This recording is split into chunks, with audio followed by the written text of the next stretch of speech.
ஓம் சாந்தி 13/10/2016. இன்றைய முரளியின் தலைப்பு இனிமையான குழந்தைகளே, மாயையிடம் பயப்படாதீங்க. இதுதான் பெரிய விஷயம். தொடர்ந்து இதை சொல்லிட்டே வர்றாருல. பயப்படுறீங்க, நீங்க சோர்ந்துடுறீங்க, களைப்படைஞ்சிடுறீங்க, பயப்படாதீங்க. எவ்வளவுதான் உங்களை மாயா மறக்க வைக்கட்டும் பாபாவை, மனம் தளர்ந்தாதீங்க, முயற்சி பண்ணிக்கிட்டே இருங்க. தீவிர முயற்சி பண்ண என்ன ஆயிடும், மாயா களைப்படைஞ்சிடும். அமிர்த வேலையில இருந்து எழுந்து நினைவில் இருக்கிறதுக்கான முழுமையான முயற்சி செய்யுங்க, இல்லையா? இப்ப இதுல ஒரு ரகசியம் என்னன்னா, எல்லாரும் என்ன நினைச்சுக்கிறாங்க, அமிர்த வேலையை மட்டும் பண்றது போல இருக்குது இதுன்னு நினைச்சுக்கிறாங்க. அங்க இருந்து ஸ்டார்ட் பண்ணி கண்டினியூஸா வர்றதுக்காக சொல்றாரு அவரு. அது எதுக்குன்னா, எழுந்திரிச்சோடனே முதல் நினைவை இதை போடும் பொழுது மாயா கொஞ்சம் பலம் இழக்கும். ஆனா நம்ம என்ன பண்றோம், அதை பண்ணிட்டு அப்படியே தூங்கிட்டு அப்புறம் மறுபடியும் ஆரம்பிக்கிறோம், இல்லையா? அது தூங்குறதுக்காகவே கிடையாது. நீங்க எழுந்திருக்கிற டைம் அதிகாலையா இருக்கணும், அப்படியே அதை எடுத்துட்டு வரணும் அப்படின்றதுக்காக. ஸோ ஃபுல் முயற்சி செய்யுங்க நினைவில் இருக்கிறதுக்காக. கேள்வி: முயற்சியில முதல் நம்பர் எந்த குழந்தைங்க எடுக்கிறாங்க? ஃபர்ஸ்ட் ரேங்க் எடுக்கிறது தான் எல்லாருடைய லட்சியமும். ஸோ அந்த முயற்சியில யார் முதல்ல வரா? யாரு பாபா மேல முழுமையாக பலியாகிறாங்களோ, அதாவது அர்ப்பணமாகறாங்களோ, அவங்க தான் எல்லோரையும் விட முன்னாடி போறாங்க. அப்படியே ஃபுல்லா பாபா என்ன சொல்றாரு அதை கண்ணை மூடிட்டு அப்படியே பண்றது. இப்படி பண்ணணும்னா இதான் பாபா சரி, அதுனா அப்படி பலியாகிறது. என்னதுன்ற ஒரு உணர்வு இல்லை. உடல் ஃபுல்லா பாபாவுக்கு, பொருள் ஃபுல்லா பாபாவுக்கு, மனம் ஃபுல்லா பாபாவுக்கு. அப்படி யார் இருக்கிறாங்களோ அவங்க தான் எல்லாரையும் விட ஸ்பீடா போறாங்க. ஏதோ ஒன்னுத்தை மட்டும் பலியாக்கி இன்னொன்னு பலியாக்கலன்னா ஆக முடியாது. தந்தை கிட்ட குழந்தைங்க பலியாகிறாங்க, அதுக்கு பிரதிபலனா பாபாவும் குழந்தைங்க மேல பலியாகிறாரு. நீங்க உங்களுடைய குப்பை, எது குப்பை? இந்த பழைய உடல், பழைய மனம், பழைய பொருள், இதை எல்லாத்தையும் தந்தைக்கு கொடுக்கறீங்க. தந்தை உங்களுக்கு புது உலகத்தின் ராஜ்யத்தையே கொடுக்கிறார். அதனால தான் அவர் ஏழை பங்காளன்னு சொல்லப்படுறார். ஏழையான பாரதத்துக்குத்தான் அவர் தானம் கொடுக்க வந்திருக்கிறார். ஏழைக்கு தானே தானம் கொடுப்பாங்க. அது ஒரு கிறிஸ்டின் பிரதர் கேட்டார், இது சொர்க்கமா இருந்துச்சு நீங்க அப்ப ஏன் இங்க இவ்வளவு பிச்சைக்காரங்க இருக்கிறாங்க அப்படின்னு கேட்டார். அதுக்கு பாபா சொல்றார், பிச்சைக்கார நாடா இருக்கிறதுக்கு தான் தானம் கொடுக்க நான் வரேன். எதை தானம் கொடுக்குறாரு? அப்ப ஒட்டுமொத்த உலக ராஜ்யத்தையே கொடுக்கிறாரு. அப்ப உங்க பழைய குப்பையை ஃபுல்லா அவர்கிட்ட கொடுக்குறீங்க, அவர் புதுசா கொடுக்கிறாரு. அப்ப பாருங்களா, அந்த மகாபாரதத்துல பார்க்கடலை கடைவாங்க தெரியுமா, அமிர்தத்தை எடுக்க. அப்ப அதுல இருந்து வர்ற விஷத்தை சிவனுக்கு கொடுப்பாங்க. அப்ப அந்த விஷத்தை கொடுத்தாதான் அமிர்தம் வருது. அவரு பிரதிபலனா உங்களுக்கு அமிர்தத்தை கொடுக்கிறார். ஞான கடல். இப்ப இததான் அங்க கதையா வச்சிருக்கிறாங்க, இல்லையா? அசுத்தமான பழைய உடல், மனம், பொருள்ன்ற குப்பையை கொடுக்குறீங்க, அவர் அதுக்காக புது உடல், புது மனம், புது பொருள் எல்லாம் புதுசா கொடுக்கிறார். சூப்பரா இருக்கு பாடல். கண்ணற்றவர்களுக்கு வழி காட்டுங்க, கண்ணில்லாத குருடர்களுக்கு வழி காட்டுங்க. எந்த கண் இல்ல? ஞான கண் இல்ல. ஓம் சாந்தி. இனிமையிலும் இனிமையான, மிக இனிமையான, இப்படிதானே சொல்லுவாங்க. எல்லைக்கு அப்பாற்பட்ட தந்தை அப்ப மிக மிக இனிமையானவர் தானே.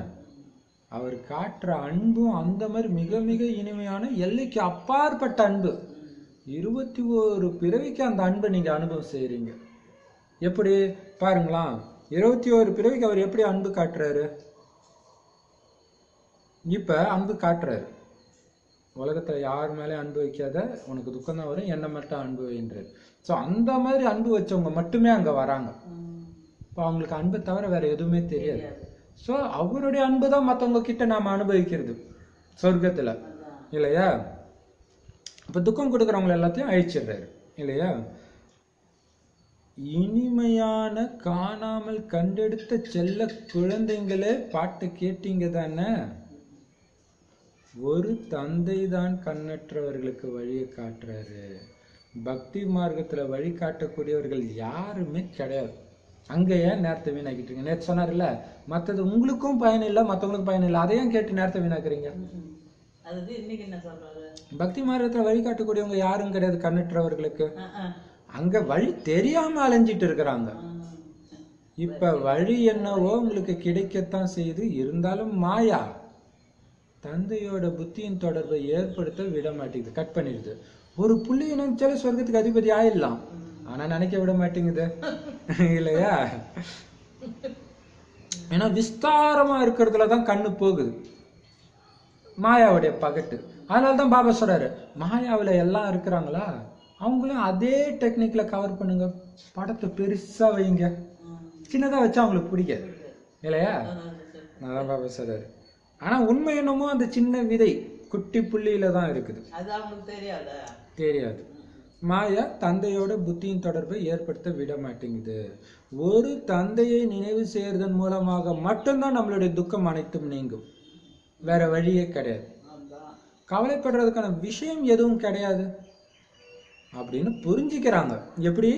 ஒரு பாபாவை நினைவு செஞ்சா அந்த ஆத்மாவுக்கு துக்கமான விஷயம் பாதிப்பை ஏற்படுத்த முடியாது, ஆத்மாவுக்கு அந்த சக்தி வரும், புரிஞ்சுக்கிறாங்க. இருந்தாலும் மறந்துடுறாங்க. இதுல கவலைப்படுறதுக்கான விஷயமே கிடையாது, காசு செலவு பண்றதுக்கான விஷயம் கிடையாது, எல்லாம் புரியுது, இருந்தாலும் அந்த புள்ளிய மறந்துடுறாங்க. தன்னை ஆத்மான்னு புரிஞ்சுக்கிட்டு பதித்த பாவன தந்தையாகிய என்னை நினைவு செய்யுங்க. ஆத்மா உடம்பு கிடையாது, இங்க ஒளி புள்ளியா இருக்கிறேன் புரிஞ்சுக்கிட்டு, இந்த ஆத்மா இப்ப அழுக்காயிடுச்சு, அதை தூய்மையாக்கிறதுக்கு தூய்மையாக்க கூடிய தந்தையை நினைவு செய்யுங்க அப்படின்னு பாபா சொல்றார். இந்த ஞானத்தை கொடுக்கக்கூடிய ஞான கடல் அவர், கீதா ஞானத்தை நமக்கு கொடுத்த வள்ளல் அவர், சொர்க்கத்தின் ராஜ்யத்தையும் சத்கதியையும் இந்த ஞானத்தின் மூலமாகத்தான் நமக்கு கொடுக்கிறார். கிருஷ்ணர் ஞானக்கடல்னு சொல்ல முடியாது, கடல் ஒன்று தானே, நதிகள் தானே நிறைய இருக்கும். சூப்பரா சொல்றாரு இல்லையா? இப்ப கடல் ஒன்று தான், அவங்கவுங்க ஊருக்கு வேற வேற பேரை வச்சுக்கிட்டா கூட ஒட்டுமொத்தமா எல்லா கடலுமே கனெக்ஷனாக தான் இருக்குது. ஸோ ஒரே கடல் தான். இந்த பூமி நாலா புறங்களிலும் அந்த ஒரு கடல் தான் சூழ்ந்து இருக்குது, முழுவதும் ஒரே கடல் தான். பிறகு அது இவங்க மனிதர்கள் அதுக்கு பிரிச்சு பேர் வைக்கிறாங்க. நீங்க உலகத்துடைய எஜமானனாக ஆகும் பொழுது முழு கடல் பூமி என அனைத்திற்கும் நீங்க எஜமானம் ஆகுறீங்க.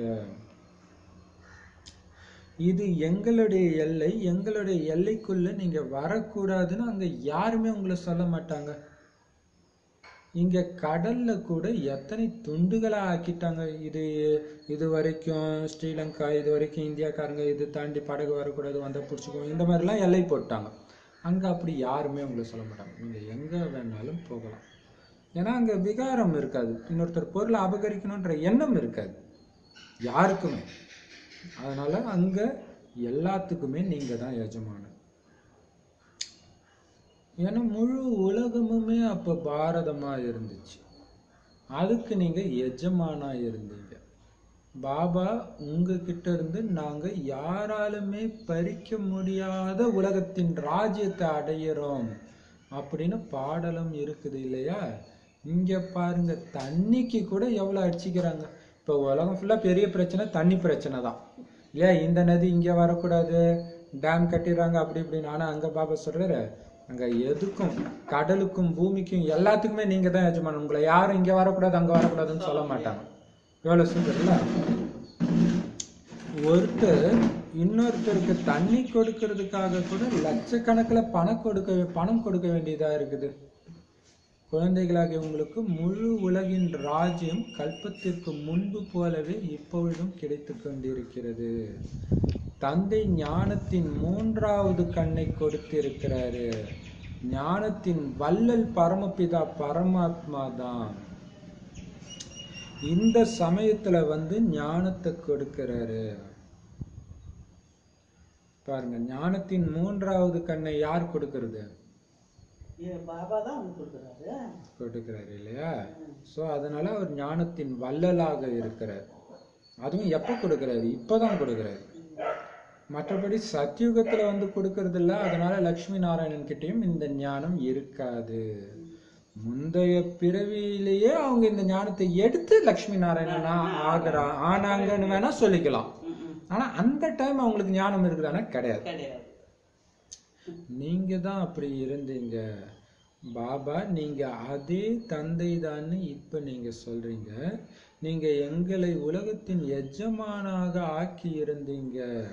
என்னுடைய வழி ஏதும் மிக நீண்டதோ கடினமானதோ கிடையாது. பாபாவுடைய வழி கஷ்டமானதா? கிடையாது. பட்டினி கிடக்க தேவையில்ல, வாயை கூட திறக்க தேவையில்ல. சூப்பர். புத்தி மட்டும் அந்த புள்ளிய மறக்காம இருக்கணும். நான் ஆத்மான்றதை மறக்காம இருக்கணும். மற்றபடி நீங்க படிக்கணும். பாருங்க, ஐயோ 8th 9th 10th physics chemistry maths ஐயோ இப்படி தலைவலிக்கும். யாரோ ஒரு சிலருக்கு தான் வரும், அதுக்காக எல்லாரையும் போட்டு டார்ச்சர் பண்ணிட்டு இருப்பாங்க. அது இங்க அதெல்லாம் கிடையாது. ஒரு புள்ளி முடிஞ்சு போச்சு. யார் வேணாலும் நினைக்க முடியும் புள்ளிய. சவுண்டும் கிடையாது, நீளமான படிப்பும் கிடையாது, கஷ்டமான படிப்பும் கிடையாது. பாபா கொடுக்குற வழியும் அப்படிதான். ஆனா அந்த உலகத்துல படிக்கிற படிப்பு இருக்குது, எவ்வளோ நீளமா எவ்வளோ கஷ்டமா இருக்குது. இந்த படிப்பை மாதிரி ஈஸியான படிப்பு உலகத்திலேயே கிடையாது. இவ்வளவு சகஜமானது. யோகமே எடுத்துக்கோங்க, ஹட யோகத்துல எவ்வளவு கஷ்டம். இப்படி போகணுமா, 10 என்ற வரைக்கும் மூச்சை இழுக்கணுமா, 10 என்றதுக்கு அப்புறம் உள்ள விடணுமா, எதுவும் இங்க கிடையாது. கை காலம் மடக்கிட்டு இப்படி சூரிய நமஸ்காரம் அந்த நமஸ்காரம் எதுவும் கிடையாது. படைப்பவர் மற்றும் படைப்புடைய முதல் இடை கடைசியை நீங்களும் தெரிஞ்சுக்கிட்டு மற்றவங்களுக்கும் சொல்லிக்கிட்டு இருக்கிறீங்க. அவ்வளவுதான் உங்களுக்கு கொடுத்த வேலை.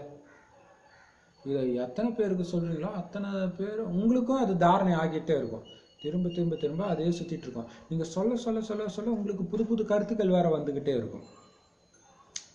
எப்படி 84 பிறவிகளுடைய சக்கரத்தை சுத்தணும். இப்ப பாபா கூட நாம திரும்பி போகணும், பாபா இருக்கிற இடத்துக்கு. இவ்வளவுதான் ஞானம். எப்படி எடுத்ததுனால என்னாச்சு, தம பிரதானம் ஆயிடுச்சு. இப்ப தூய்மையாகி மறுபடியும் போகணும். ஏன்னா டிராமா தூய்மையான உலகத்துல இருந்து ஆரம்பிக்க போகுது. இவ்வளவுதான் ஞானம். தூய்மையா இந்த உலகம் இருந்துச்சு, தூய்மையா இருந்தாங்க தேவதைகள். அப்படியே மறுபிறவி எடுத்து அழுக்காயிட்டாங்க. இப்ப மறுபடியும் தூய்மையான உலகமா வரப்போகுது. அதுக்கு நீங்க தூய்மை ஆயிட்டீங்கன்னா அங்க வருவீங்க, இல்லைன்னா அழுக்காகும் போது வருவீங்க. அவ்வளவுதான், இல்லையா? கூடவே பாபா இன்னொன்னும் சொல்றாரு, தூய்மையாயினாதான் பாபா கிட்ட போவீங்க. ஆனால் நீங்க தூய்மை ஆகாம தடுக்கிறதுக்காக மாயையின் புயல்கள் நிறைய வரும். பயந்துடாதீங்க, இதை கண்டு பயப்படாதீங்க. உங்க முன்னாடி அது ஒண்ணும் கிடையாது, பயப்படாதீங்க. அதிகாலையில எழுந்து உட்கார்ந்தீங்கன்னா புத்தி வேற ஏதேதோ சிந்தனைகள்ல போயிடும். 2 நிமிஷம் கூட பாபாவுடைய நினைவு இருக்காது. ஆனா கலைச்சு போயிடாதீங்க, பயந்துடாதீங்க. இதுதான். அப்ப ஏன் பாபா அமிர்தால ஏந்திரிக்க சொல்றேன்னா, அப்ப மனசு கட்டுப்படாது, அதனாலதான் ஏந்திரிக்க சொல்றாரு. ஏன்னா அது ஆழ் மனசுல இருக்கிற எல்லா எண்ணங்களும், அதனாலதான் ஏன் சொன்ன பகல்லெல்லாம் நல்லா வரும் நினைவு, அது அமிர்த வேலையில வராது. பிரதர் கூட போன வாரம் சொன்னாரு, காலையில அப்படியே அழகா குளிச்சுட்டு வந்து உட்கார்ந்தா ஒண்ணுமே மைண்டே வரவே இல்லை அப்படின்ட்டு. அதான் அப்ப 2 நிமிஷம் கூட நினைவு இல்லாம போயிட்டு இருக்கோம். அப்ப பாபா சொல்ற, கலைச்சு போயிடாதீங்க. 1 நிமிஷம் நினைவு இருந்தது, பிறகு நாளை உட்காருங்க, நாளை மறுநாள் உட்காருங்க. நாம நினைவு செய்யணும்னு உள்ளுக்குள்ள கண்டிப்பா உறுதியாக்கிட்டே இருங்க. சரி, 1 நிமிஷம் தான் என்னால பக்காவா நினைவு செய்ய முடிஞ்சது அந்த 1 மணி நேரத்துலயா, பரவாயில்ல, அடுத்த நாள் மீண்டும் உட்காருங்க, அடுத்த நாள் மீண்டும் உட்காருங்க. அப்படி மனசுல உறுதியாக்கிட்டே இருங்க. யாராவது விகாரத்தில் சென்று கொண்டிருந்தால் பிறகு புயல்கள் நிறைய வரத்தான் செய்யும். அதுக்குத்தான் தூய்மை முக்கியமானது. பல விதமான விகாரம் இருக்கு. காமம் நம்பர் 1, மற்ற விகாரங்களும் சாதாரண விஷயம் கிடையாது. அப்ப அதை அந்த குப்பையெல்லாம் உள்ள போட்டுட்டு நீங்க காலைல ஏஞ்சிங்கன்னா அதுதான் வரும், இல்லையா? தூய்மை தான் முக்கியமானது. தூய்மைன்னா எல்லாத்துல இருந்தும் விடுபட்டு அப்படியே ஆத்மா கூப்பிட்டா போறதுக்கு தயாரா இருக்கிறோம், அந்த நிலை. அப்ப அதுல சூக்ஷ்மமாயா கூட வந்துடக்கூடாது, எண்ணத்துல கூட எதுவும் வந்துடக்கூடாது. வந்துட்டா தங்கிடும், இல்லையா? தூய்மை தான் முக்கியமானது. இன்னைக்கு இந்த உலகம் தூய்மை இழந்து விஷம் நிறைந்து இருக்குது. ஆனா இதே உலகம் நாளைக்கு என்ன ஆக போகுது? தூய்மையான சிவாலயமாக மாறப்போகுது. சிவனுடைய உண்மையான கோயில், சிவனே கட்டின கோயில். இது பழைய சரீரம்னு உங்களுக்கு தெரியும். அதுதான் சிவன் கோயிலில் பார்த்தீங்கன்னா தேவதைகள் எல்லாருடைய சிலையும் இருக்கும் சுற்றி, நடுவில் குப்தமா லிங்கமா மறைஞ்சிட்டு இருக்கு. அவர் உருவாக்குனது அது. அந்த சிவன் கோயில் தான் சொர்க்கம் உண்மையிலே. ஆனா சிவன் இருக்க மாட்டார், மறைஞ்சிடுறாரு. அதனால தான் லிங்கமாவே காட்டியிருக்கிறாங்க. இந்த இடத்துல மரகதாம்பிகைன்னு தனியா அம்மா ஜெகதாம்பா போல இருக்குது. எங்க இருக்கு? சிவன் கோயில்ல திண்டிவனத்துல. திண்டிவனத்துல.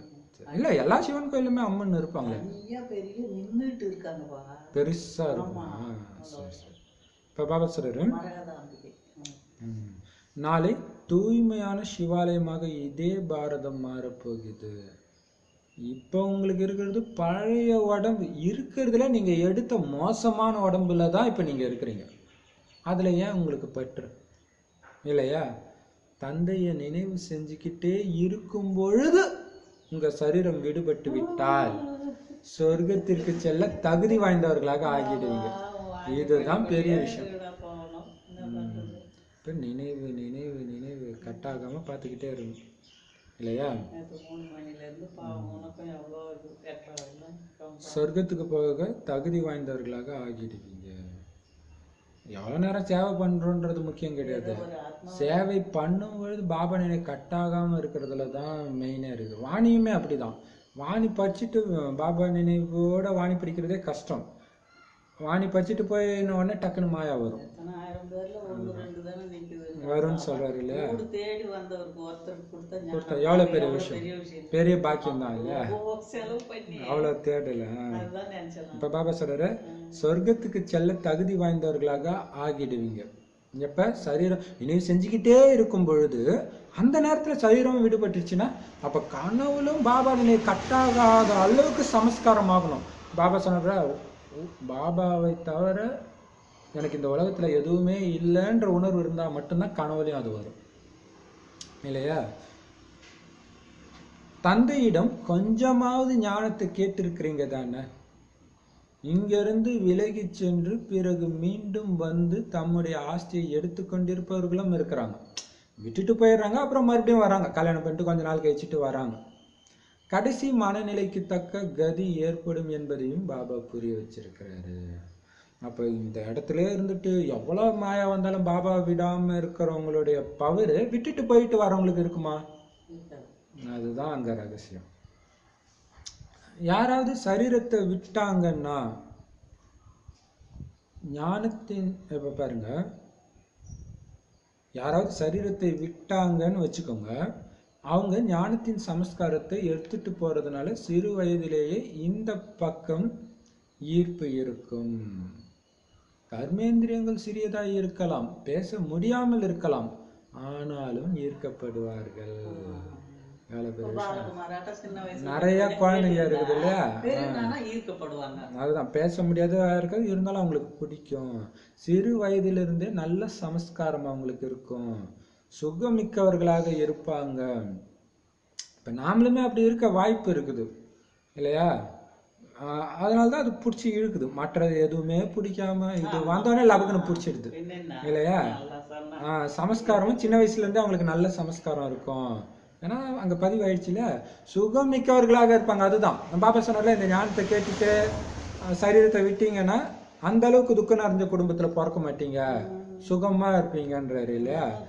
ஆத்மாவுக்கு தான் தந்தை கற்றுக் கொடுக்கிறார். ஏன்னா அந்த ஆத்மா அது உடம்புக்கு கிடையாது. அந்த ஆத்மா மறுபடியும் உடம்பு எடுத்தாலும் அதோடைய சுகத்தை அனுபவம் செஞ்சே தீரும். இராணுவத்துல இருக்கிறவங்களுடைய உதாரணத்தை பாபா கொடுக்கிற மாதிரி, சமஸ்காரத்தை எடுத்து சென்றால் பிறகு யுத்தத்தில் சென்று சேர்ந்து விடுவார்கள். சாஸ்திரம் படிப்பவர்கள் சமஸ்காரத்தை எடுத்து சென்றால் சிறு வயது முதலேயே சாஸ்திரங்களை மனனம் செய்து விடுகின்றனர். அவர்களுடைய மகிமையும் வெளிப்படுகின்றன. ஆக இங்கிருந்து செல்பவர்களுக்கு சிறு வயதிலேயே மகிமை வெளிப்படும். ஆத்மாதான் ஞானத்தை தாரணை செய்கிறது அல்லவா? மீதி இருக்கும் கணக்கு வழக்கை முடிக்க வேண்டியிருக்கும். சொர்க்கத்தில் என்னவோ வருவார்கள், தந்தையிடம் வந்து வணக்கம் செலுத்துவார்கள்.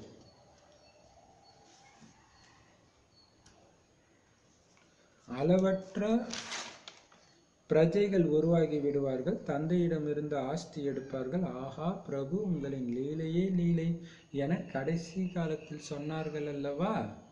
ஆஹா பாபா, உங்களின் லீலை நாடகத்தின் திட்டப்படி இப்படி உள்ளது. பாபா, உங்களின் செயல் அனைத்து மனிதர்களிடமிருந்தும் வித்தியாசமானது என இப்ப நீங்க புரிஞ்சுக்கிறீங்க.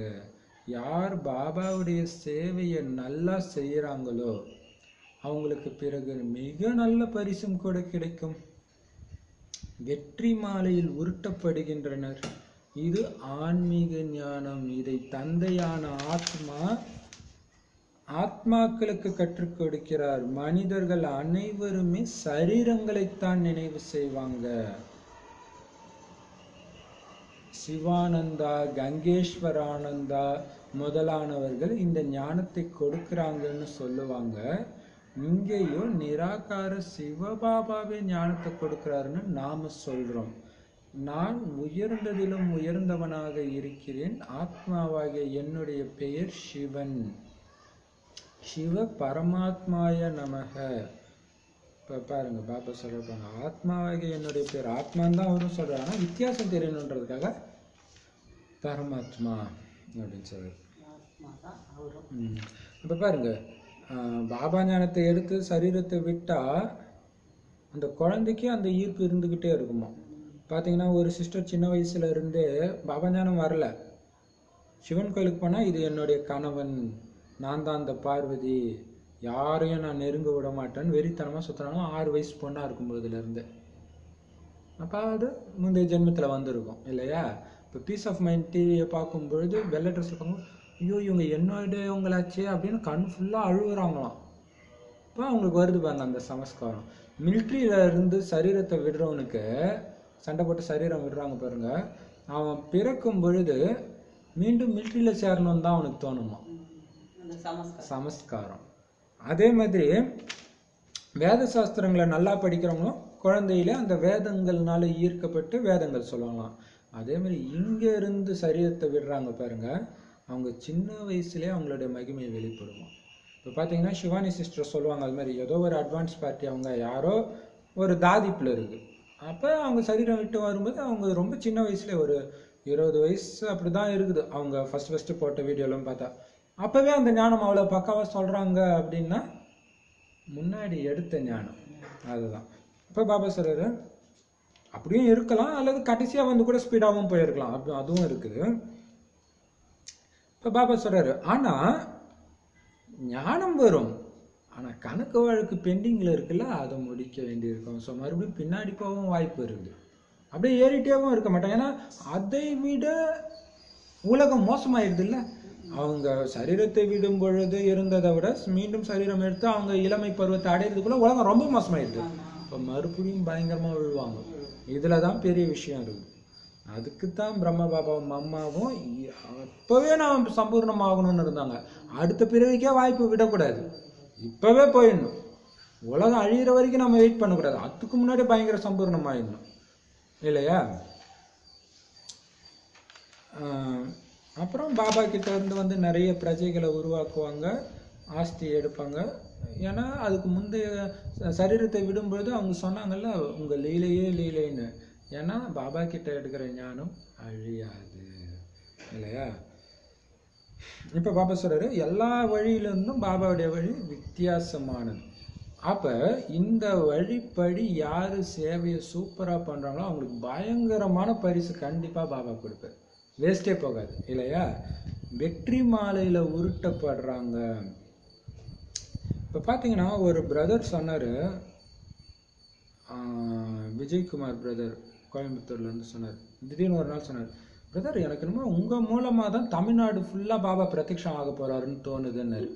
இப்போ அது சொன்னோடனே நமக்கு அந்த ஒரு உத்வேகம் வருது இல்லையா. அப்போ ஒவ்வொருத்தரும் இதே மாதிரியே நினைக்கணும், என் மூலமாக தான் நடக்குது, தமிழ்நாட்டில் இருக்கிற அத்தனை கோயிலும் என்னுடைய கோயில் தான் அப்படின்னு நினைக்கணும் இல்லையா. அப்போ இன்னும் அது வேகமாகுது இல்லையா. அதை நம்ப நீ தான் ஜெகதம்பா அப்படின்னு பாபா சொன்னோடனே மம்மா அப்படியே நம்பினாங்க.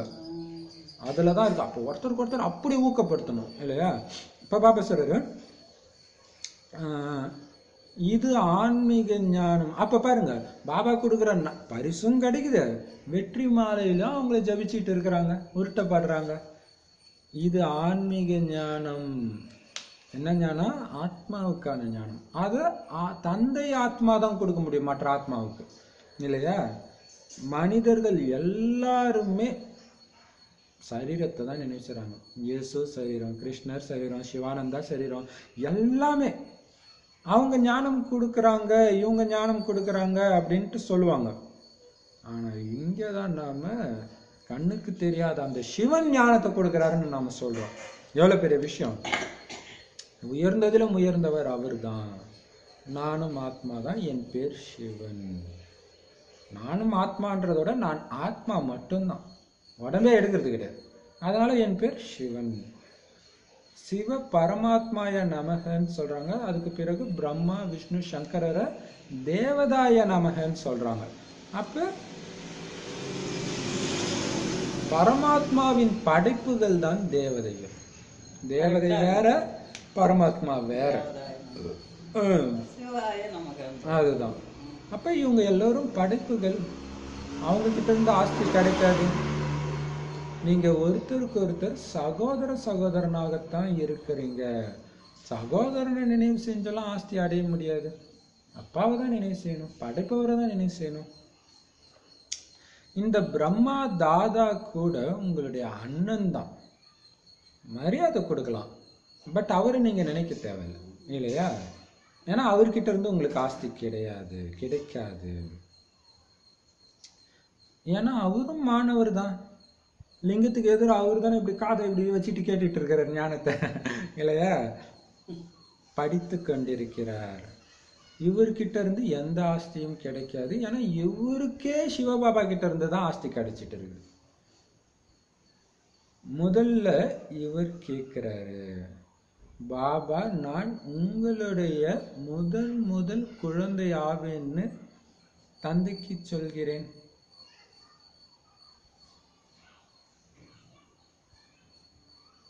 பிரம்ம பாபா பேசுறாரு, பாபா நான் உங்களுடைய முதல் குழந்தை. உங்களிடமிருந்து நான் ஒவ்வொரு கல்பத்திலும் ஆஸ்தியை எடுக்கிறேன். கல்பந்தோறும் உங்களுடைய ரதமா இருக்கிறேன். சிவனின் ரதம் பிரம்மா.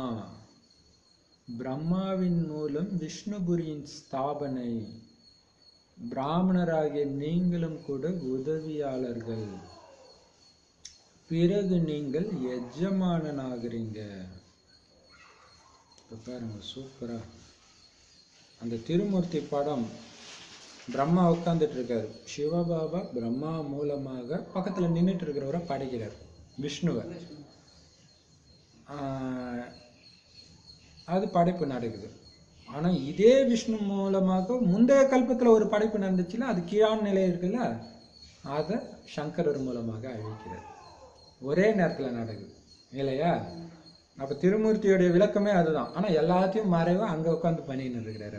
அவர் எதுவும் டைரக்டா பண்றது இல்லை, ஞானத்தை மட்டும்தான் அவர் டைரக்டா கொடுக்கிறாரு. இப்ப பாபா சொல்றாரு, பிரம்மாவின் மூலம் விஷ்ணுபுரியின் ஸ்தாபனை. பிராமணராகிய நீங்களும் கூட உதவியாளர்கள். பிறகு நீங்க எஜமானனாகிறீங்க. பிரம்மாவின் மூலமாக மட்டும் பண்ணல, பிராமணர்களும் உதவியா இருக்கிறோம், இல்லையா? 1000 புஜங்களாக இருக்கிறோம். பிறகு நீங்க எல்லோருமே எஜமானனாகிறீங்க. 5000 வருடத்திற்கு முன்பு மாதிரியே தந்தையின் மூலம் ராஜ்ய பாக்கியத்தை அடையிறோம்னு நாம இப்ப தெரிஞ்சுக்கிறோம். ஆனாலும் யாரு கல்பத்திற்கு முன்பு இந்த ராஜ்ய பாக்கியத்தை எடுத்திருக்கிறாங்களோ அவங்க தான் இங்க வருவாங்க. எல்லாரும் வர மாட்டாங்க, ஞானத்தை புரிந்தாலுமே கூட வர விடாது. இதுதான் நாடகம், இல்லையா? எல்லாருக்கும் தடை இருக்கும், ஆனா இவங்களால மட்டும்தான் தடையை உடைக்கக்கூடிய சக்தி இருக்கும், அவங்களுக்கு இருக்காது. என்ன பண்ண முடியும், இல்லையா? அதுதான் பாபா சொல்றதை செஞ்சுட்டு போயிட்டே இருக்கணும். நாடகம் பார்த்துக்கோ, எல்லாத்தையும் நடந்தே தீரணும். நான் அது கருவி, எனக்கும் இந்த ஒரு பாக்கியம், அவ்வளவுதான். ஒவ்வொருத்தருடைய முயற்சியின் மூலம் அது தெரிஞ்சிடும். இவங்க கிட்ட இருக்கிறது மகாராஜா மகாராணி சமஸ்காரமா அல்லது பிரஜைகளா தெரியும். பிரஜனா கவனம், சேவை கூப்பிட்டா போய்க்கலாம். ராஜா அப்படி இருக்க மாட்டாரு.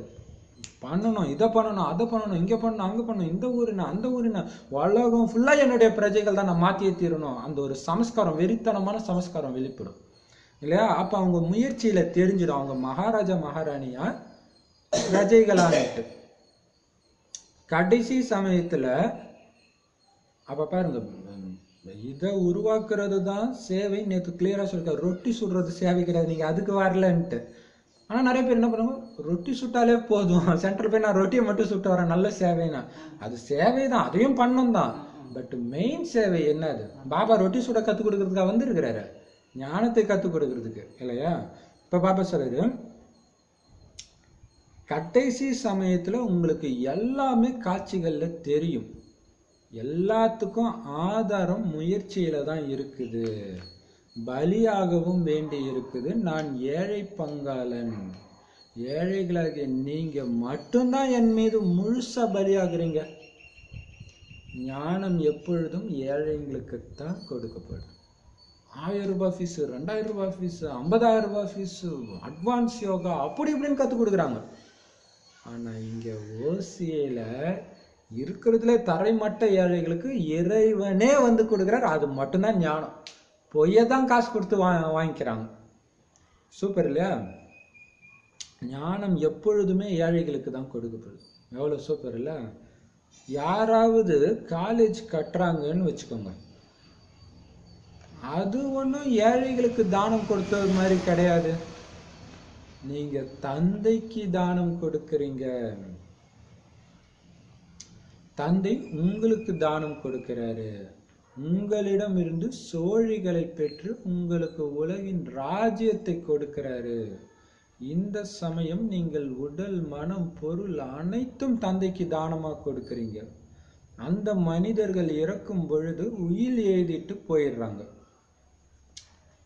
என்னென்ன இந்த ஆசிரமத்துக்கு கொடுக்கணும், அல்லது இந்த ஆரிய சமாஜம் அந்த மாதிரி ஒரு அமைப்பு எடுத்துக்கட்டும் அப்படின்னு உயில் எழுதிடுறாங்க. உண்மையிலே தானம் ஏழைங்களுக்கு தான் கொடுக்கணும். அவங்க தான் பசியில இருப்பாங்க. இப்ப பாரதம் ஏழையா இருக்குது இல்லையா? சொர்க்கத்துல பாரதம் எவ்வளவு பணக்கார தேசமாக இருக்கும். அங்க எவ்வளவு தானியம், தனம் முதலானவை உங்களிடம் இருக்குமோ அந்த அளவு உலகத்துல யாருக்கிட்டையும் இந்த 5000 வருஷத்துல எப்பயுமே இருக்க முடியாது. சொர்க்கத்துல உங்ககிட்ட இருக்கிற தானியமும் பணமும் எல்லாமே உங்ககிட்ட இருந்த அளவுக்கு யார்கிட்டயுமே இருக்க முடியாது. அங்க எதுக்குமே நீங்க விலை கொடுக்க வேண்டியதே கிடையாது. ஆனா அப்படிப்பட்ட உலக ராஜ்யத்தை அடையிறதுக்கு நீங்க கொடுக்கறது என்னது பரிசா? ஒரு கைப்பிடி அவல். எதுக்கும் உதவாத காஞ்ச அவல் மாதிரி இருக்கக்கூடிய விகாரங்களும் அழியக்கூடிய செல்வமும் அழியக்கூடிய உடலையும் தான் கொடுக்குறோம். ஏன்னா அது ஆல்ரெடி அழியதான் போகுது, கன்ஃபார்மாகவும் தெரிஞ்சிச்சு. நீங்க பயன்படுத்தாட்டினாலும் அழியதான் போகுது. அதை பயன்படுத்தி சம்பாதிக்கிறது தானே புத்திசாலித்தனம். பாபா சொல்றாரு, வெகுலி வெகுலி வியாபாரியா இருக்காதீங்க, ஒண்ணு கொடுத்து 1000 மடங்கு வாங்குங்கன்றாரு இல்லையா? இப்ப பாபா சொல்றாரு, மற்றபடி காலேஜ் கட்டுறதெல்லாம் ஒன்றும் ஏழைங்களுக்கு கொடுக்கறது கிடையாது. நிறைய பேர் என்ன பண்ணுவாங்க, பெரிய பெரிய அரசியல்வாதிங்க, சினிமாக்காரங்களாம் காலேஜ் கட்டிடுவாங்க ஏழைங்களுக்கு கொடுத்தா மாதிரி. அது ஒன்றும் ஏழைங்களுக்கு கொடுக்கறது கிடையாது.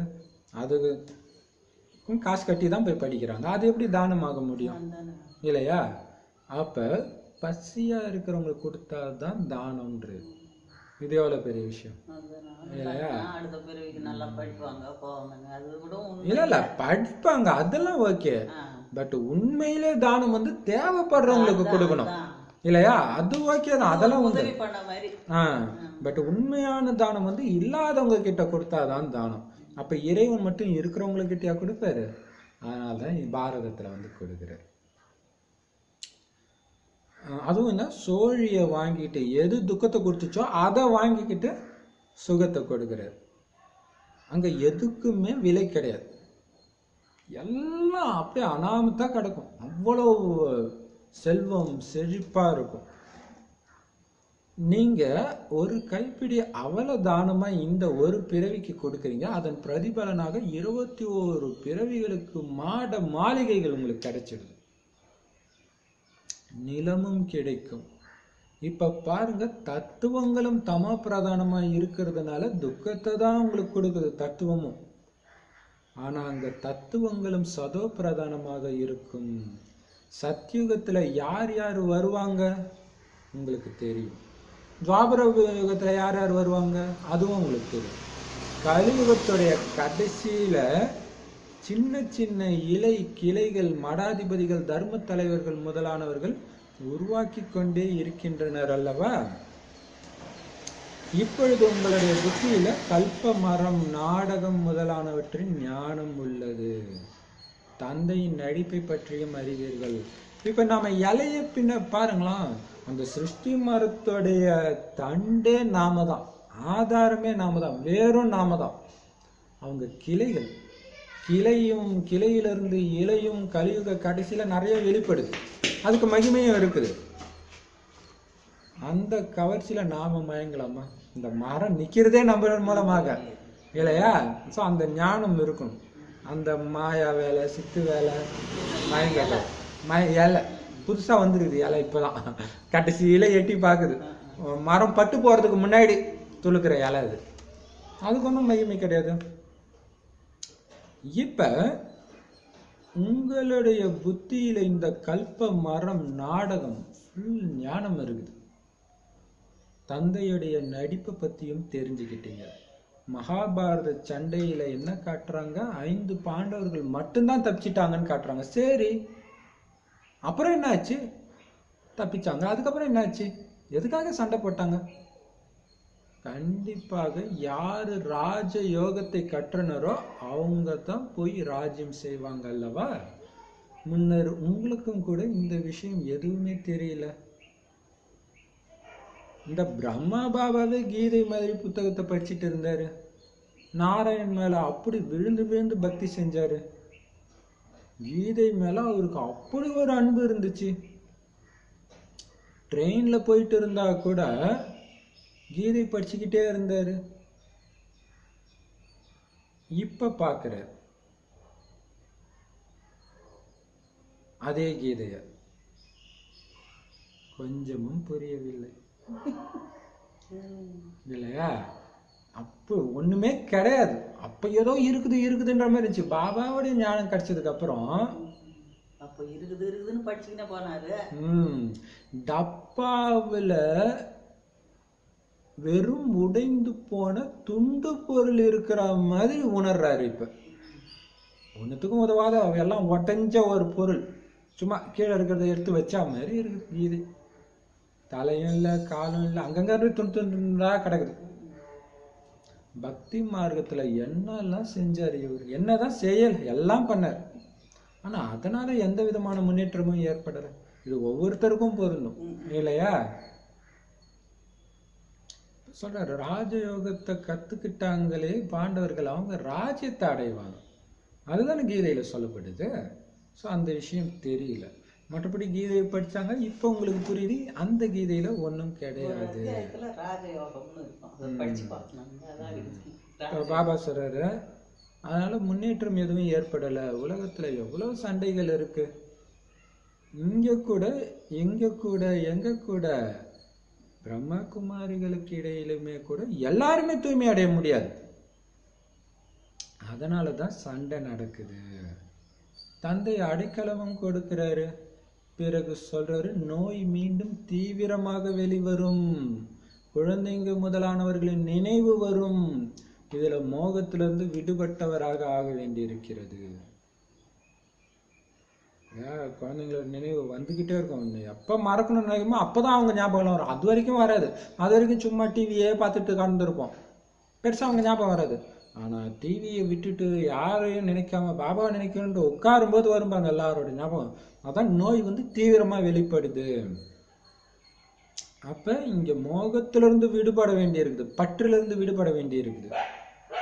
நாம இறந்துட்டோம்னு புரிஞ்சுக்கணும். இதுதான் செத்துட்டோம், அந்த உலகத்துக்கும் எனக்கும் சம்மந்தம் கிடையாது, அப்படி இருக்கணும். இந்த உடல் இந்த குடும்பத்துல இருந்துச்சு, சரி அந்த உடலை நான் இப்ப எடுத்துருக்கனால சும்மா அந்த குடும்பத்துல இருக்கிறோம். செத்துட்டோன்னு புரிஞ்சுக்கணும். நம்மளை பொறுத்த வரைக்கும் செத்துட்டோன்றதுதான் மங்களமான வார்த்தையே. உலகத்துல அது அமங்கலமான வார்த்தை இல்லையா? தந்தையுடையவர்களாக ஆகிட்டோம்னா என்ன அர்த்தம் தெரியுமா? இந்த உலகத்துல இருந்து இறந்துட்டோம்னு அர்த்தம். சிவன் எங்க இருப்பாரு?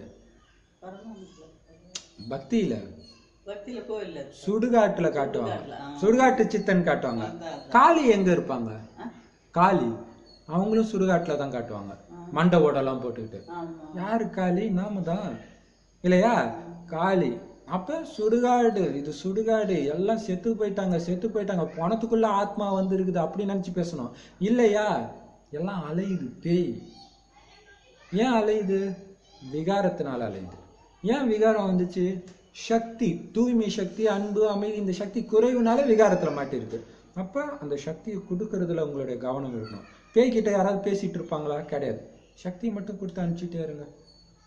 இதான் இன்னைக்கு ஜுவாலாமுகி பிராக்டிஸு, பயிற்சி.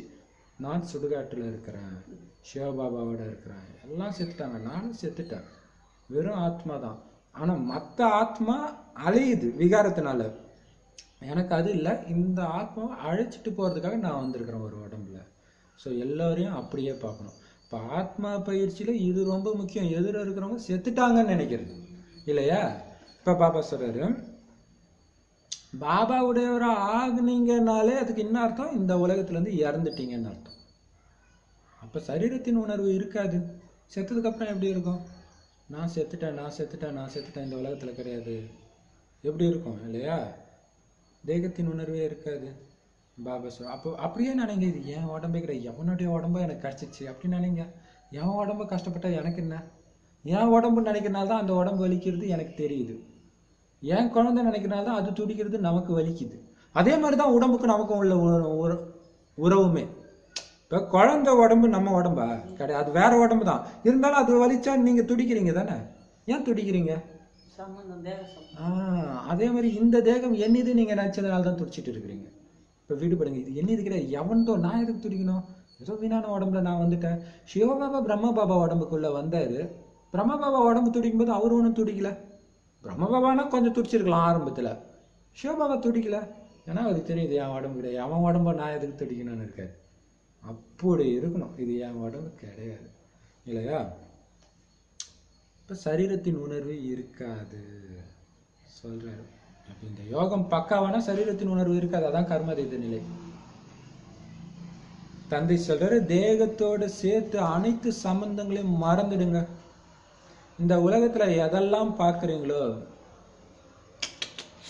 ஐயோ சூப்பர், ஆக்சுவலாக இன்னைக்கு ப்ராக்டிஸில் எழுதுனதே அப்படியே வருது.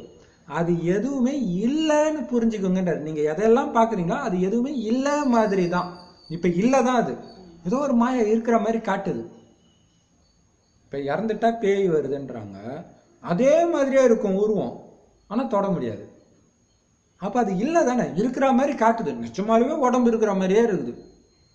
அதே மாதிரி தான் நீங்கள் பார்க்குறது எல்லாம் உண்மையிலே இல்லை. அப்போ நம்ம பேசும்போது அந்த உடம்பு அவங்க உண்மையிலே அந்த உடம்பு கிடையாது, அதை நம்பாதீங்க, அது பொய், வெறும் ஆத்மா தான் இருக்குது, அலைஞ்சிட்டு இருக்குது, சுடுகாடு, சக்தியை கொடுங்க கொடுங்க கொடுங்க இல்லையா?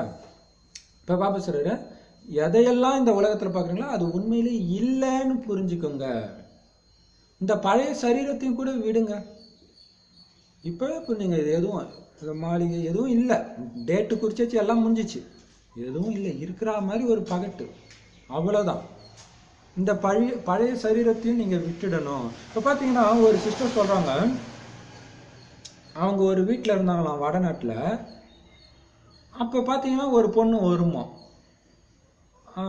அழகாக ட்ரெஸ் போட்டு, அந்த பொண்ணு அழகாக இருக்குமா, அந்த கொலுசு, ஒரு முறத்தை எடுத்துகிட்டு வந்து டெய்லியும் அரிசி புடச்சிக்கிட்டே இருக்கும். அப்புறம் போய் சமைக்குமா.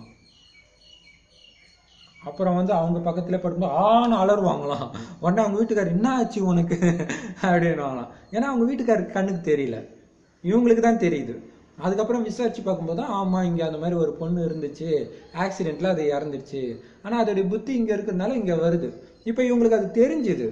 ஆனால் உண்மையிலே அங்கே உடம்பு இருந்துச்சா, அங்கே உண்மையிலே படம் இருந்துச்சா, மரம் இருந்துச்சா, உண்மையிலே அங்கே கேஸ் அடுப்பு இருந்துச்சா? இல்லை. அந்த மாதிரி இந்த உலகத்தை பாருங்க, அவங்களுடைய குணாதிசயங்களை வெளிப்படுத்திட்டு இருக்கிறாங்க, ஆனால் அங்கே உண்மையிலே அப்படி இல்லை, பாபா மட்டும்தான் இங்கே இருக்கிறாரு. அப்படி புரிஞ்சுக்கோங்க. நான் மாதிரி பவர்ஃபுல்லான ப்ராக்டிஸ் இது இல்லையா? அப்போ இந்த பழைய சரீரத்தையும் கூட நீங்கள் விட்டுடணும். பழைய சரீரம் பாபா கொடுத்துருக்காரு, ஆனால் இதையும் விட்டுணும். இதை பிடிச்சிட்டு உட்காந்துக்காதீங்க. பாபா எப்படி விடுபட்டிருக்காரோ அதே மாதிரி இருங்க. நாம் வீட்டுக்கு போகணும், வீட்டுக்கு போய் பிறகு வந்து புது அழகான உடம்பை எடுப்போம். அதுதான் என்னுடைய உடம்புன்னு நினைங்க. இது என்னுடைய உடம்புன்னே நினைக்காதீங்க. உடம்புன்னு நினைச்சிங்கன்னா அந்த உடம்பை நினைங்க, இந்த உடம்பை நினைக்காதீங்க. இல்லையா? இப்ப கருப்பா இருக்கிறீங்க, உடம்பும் சரி ஆத்மாவும் சரி. பிறகு சுந்தராக அழகாக போறீங்க. பாரதம் இப்ப ஷாமா இருக்குது. ஷாம்னா என்னது? கருப்பு. ஹிந்தியில ஷாம்னா கருப்பு. பிறகு சுந்தராக, அதாவது அழகாக ஆக போகுது. இப்ப பாரதம் முள் நிறைஞ்ச காடு. ஒருத்தர் மற்றவரை எப்படி குத்தியபடி இருக்கிறாங்க. இந்த பாரதத்துல இருக்கிறவங்க பாபா குழந்தை ஆனாலும் நம்மள அறியாம நம்மளும் மற்றவங்களுக்கு துக்கம் கொடுத்துறோம் எப்படியாவது, இல்லையா? அப்ப அந்த மாதிரி ஒரு உலகத்துல இருக்கு. ஆனா இந்த உலகத்துல நீங்க இல்லைன்னு புரிஞ்சுக்கோங்க. அப்ப இந்த குணாதிசயங்கள் வராது. எந்த ஒரு விஷயத்திலேயாவது நீங்க கோபித்து கொண்டு விட்டால் நிந்தனை செய்யறாங்க, இல்லையா? எந்த விஷயத்திலேயாவது யாருக்காவது கோபம் வந்துருச்சுன்னா என்ன பண்றாங்க? நிந்தனை செய்யறாங்க, திட்டுறாங்க, சண்டையிட்டு கொள்றாங்க. குழந்தைகளாக நீங்க வீட்டிலும் கூட மிகவும் இனிமையானவராக ஆகணும். இல்லாட்டினா இவர் 5 விகாரங்களை தானம் கொடுத்தார், பிறகு ஏன் கோபிச்சுக்கிறாருன்னு சொல்லுவாங்க. அப்ப 5 விகாரத்தை தானம் கொடுத்துட்டாருன்றாங்க. பாபா குழந்தைன்னா அதான் அர்த்தம். 5 விகாரத்தை தானம் கொடுத்தவங்கன்னு அர்த்தம். அப்புறம் ஏன் கோச்சிக்கிறாங்க சொல்லுவாங்க. இப்ப சாது சன்னியாசி காவி உடை போட்டு கோச்சிக்கிட்டாங்கன்னா என்ன சொல்லுவாங்க? அன்னைக்கு பஸ்ல வரோம், ஒருத்தர் காவி ட்ரெஸ் போட்டு இருக்கிறாரு, கண்டக்டர் திட்டுறாரு. கண்டக்டர் சொல்றாரு, உங்களுக்கு எல்லாம் இவ்வளவு கோபம் வரக்கூடாதுங்கய்யா அப்படின்ட்டு போறாரு. பாருங்க, அப்ப உண்மையான துறவிகள் நாம. அப்ப நாம கோபப்படலாமா? கோபத்தை தானம் கொடுக்கல போல இருக்குது, மறந்துட்டாரு போல இருக்குது அப்படின்னு சொல்லுவாங்களாம். ஓ, மற்ற விகாரத்தை கொடுத்துட்டாங்க, கோபத்தை இன்னும் கொடுக்கல போல இருக்குதுன்னு வாங்கலாம். பாபா சொல்றாரு, குழந்தைகளே, ஒரு பையில ஒட்டு மொத்தமா 5 விகாரங்களும் முழுசா தானமா போட்டு கொடுத்துடுங்க, என்கிட்ட பேக்கெட் பண்ணி கொடுத்துடுங்க. அப்ப உங்களுடைய கிரகணம் விடுபட்டுடும். கொடுக்காம விடுபட பரிகாரத்துக்கு என்ன பண்ணணும், பரிகாரத்துக்கு என்ன பண்ணணும்னு சொல்லுவாங்களே, வீட்டுல ஏதோ பிரச்சனைன்னா பாபா சொல்றாரு, எல்லாத்தையும் இந்த ஒரு பை எடுத்துட்டு வாங்க, உங்க எல்லா விகாரத்தையும் இதுல போடுங்க. எல்லாத்தையும் போட்டாச்சா இல்ல ஒழிச்சு வச்சிருங்க? ஒழிச்சு வச்சிங்கன்னா உங்களை விடாது பேய். எல்லாத்தையும் போட்டு என்கிட்ட கொடுத்துடுங்க. அதான் பரிகாரம். அப்பதான் உங்களுடைய கிரகணம் எல்லாம் விடுபட்டுடும். இப்பவே சத்யுக நாராயணனுடைய மனநிலையை நீங்க அனுபவம் செய்ய முடியும். அதுக்கு வரதானத்துல பாபா சொன்னாரு, அதுக்கு என்ன பண்ணும்? துக்கம் நிறைஞ்ச உலகம் எதிரில் இருந்தாலும் துக்கமற்றவராக இருக்குன்னா 2 விஷயத்த ஜாக்கிரதையா இருக்கணும். என்னென்ன விஷயம்? கர்மேந்திரியங்கள் எதன் வசமும் ஆகக்கூடாது. அப்ப 5 விகாரங்கள் விட்டாதான் கர்மேந்திரியங்கள் நம்ம வசத்துல இருக்கும். 2வது சங்க தோஷம், சகவாச தோஷம், எச்சரிக்கையா இருக்கணும். தவறான சகவாசம். சரி, இது 2த்துலயும் இருந்தோம் அப்படின்னா இப்பவே அந்த ஜீவன் முக்தி வாழ்க்கையை உங்களால அனுபவம் பண்ண முடியும். எல்லாரும் நல்லவங்களா தெரிவாங்க, இல்லையா? இப்ப பாபா சொல்றாரு, அப்ப உங்களுடைய கிரகணம் விடுபட்டுடும். சந்திரனுக்கு கிரகணம் பிடிக்குது இல்லையா? நீங்களும் கூட இப்ப சம்பூர்ணம் அடையிறீங்கன்னா இந்த விகாரங்களை தானமாக கொடுத்துடுங்க. அதுக்கு தானே வந்திருக்கிறீங்க. சோ இதை தானமா கொடுத்துடுங்கன்னு பாபா சொல்றாரு. உங்களுக்கு சொர்க்கத்தின் ராஜ்யம் கிடைக்கும். ஆத்மாவுக்கு தந்தை கிட்ட இருந்து ஆஸ்தி கிடைக்குது. இந்த பழைய உலகத்துடைய ஆயுள் இன்னும் கொஞ்ச நேரம் தான் இருக்குது அப்படின்னு ஆத்மா சொல்லுது, இல்லையா? முடிய போகுது, மறந்து கோமா ஸ்டேஜில் இருக்குது. சும்மா உயிர் இருக்குதா இல்லையா அந்த மாதிரி தான் இருக்குது. வேலை பற்றிய நினைவுகளை முதல்ல நீக்கணும். வேலை செய்ய தான் சொன்னார், ஆனா வேலையை பற்றி நினைக்க சொல்ல. இதான் பெரிய விஷயம். நினைவில்லாம செய்யறதுதான் கர்மயோகம். அங்கேயும் நீங்க காரியம் செய்வீங்க சொர்க்கத்துல, ஆனா விடுபட்டு இருப்பீங்க. அதனால்தான் வேலை பற்றிய நினைவுகளை நீக்கணும். வேலை மட்டும் இல்லை, எந்த சிந்தனை இருந்தாலும் அதை நீங்க நீக்கணும். ஆனா பலவிதமான சிந்தனைகள் வரவே செய்யும் அப்படின்னு பாபாவுக்கும் தெரியும். தொழில் சம்பந்தமான சிந்தனைகள் வரும். பக்தி மார்க்கத்துல கூட பக்தி செய்யற நேரத்துல வாடிக்கையாளர்களுடைய நினைவு, தொழிலுடைய நினைவெல்லாம் வரும்போது இந்த பிரம்ம பாபா என்ன பண்ணுவாராம், விரலால தன்னை கிள்ளிக்கு வரோம். எவ்வளவு அப்பவே பாருங்க தீவிரம். பக்தி பண்ணும்பொழுது கூட அந்த நினைவு வந்தா அவருக்கு பிடிக்கல. ஒரு வைர வியாபாரி தான் பக்தி செய்யும் போது எனக்கு ஏன் அது வருதுன்னு அவருக்கு தோணுது பாருங்க. மற்றவங்களுக்கு எல்லாம் தோன்றது கிடையாது. ஏன்னா அவங்க பக்தி செய்யறதே இன்னும் வரணும்ன்றதுக்காக தான், இல்லையா? இப்ப பாருங்க, அதான் பாபா சொல்றாரு, நீக்கணும். எப்படி நீக்கிறது?